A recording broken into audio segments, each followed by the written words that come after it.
there is unanimity over its rejection. It is our position that this bill does not qualify as a just tax system. Yes, the country is ripe for tax reform, but this is not one of them. This proposal does not lead to distribution of income. It does not combat poverty. Instead, it seeks to manufacture and distribute poverty. This proposal does not spur economic growth nor generate wealth so that every family in this country can have opportunities. It traces and kills those opportunities.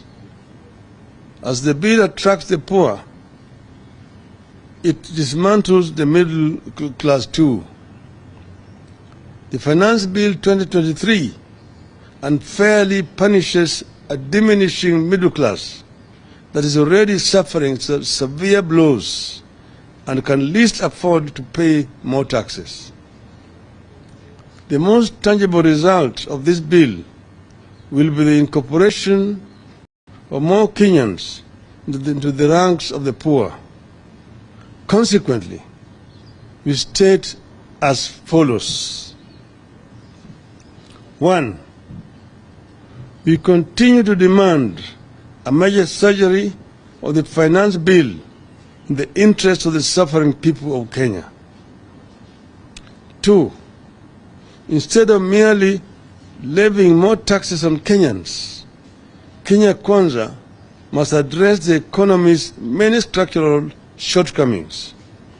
For instance, there's a reason why the Kenya Revenue Authority is unable to meet its revenue targets. Kenya Kwanza must figure out and address the problem. 3. The cash flow problem in the country is due in part to the weakening of the Kenyan currency. The weakness is not just vis-à-vis the US dollar. Our currency fell significantly against the Tanzania shilling by nearly 10% since last September. This suggests that domestic factors are causing part of the decline of the Kenyan shilling. Kenya Kwanza must get to the bottom of this problem and stabilize the shilling. 4.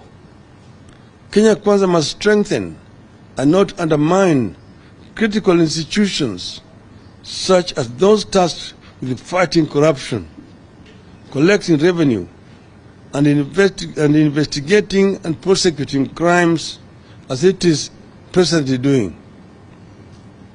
5. Kenya Kwanza must incorporate all productive citizens into its nation-building projects. Currently, the regime has alienated a huge section of the population who sees themselves as outsiders and strangers in their own country. 6. Kenya Kwanza must rationalize public expenditure. It must live within its means instead of spending money it does not have on programs and projects in the country does not need. 7. Kenya Kwanza must address the public concern that even as taxes rise on everything and for everyone, there is no clear plan to spend new tax revenues on welfare programs for the poor.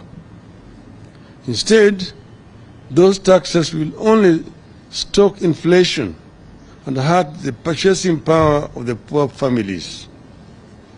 8. We appeal to all Kenyans to participate actively in the process of validation and express themselves loudly and clearly that they cannot take any more burden. We equally encourage our people to lobby our elected leaders to stand with the people on this matter. Punda Amechoka.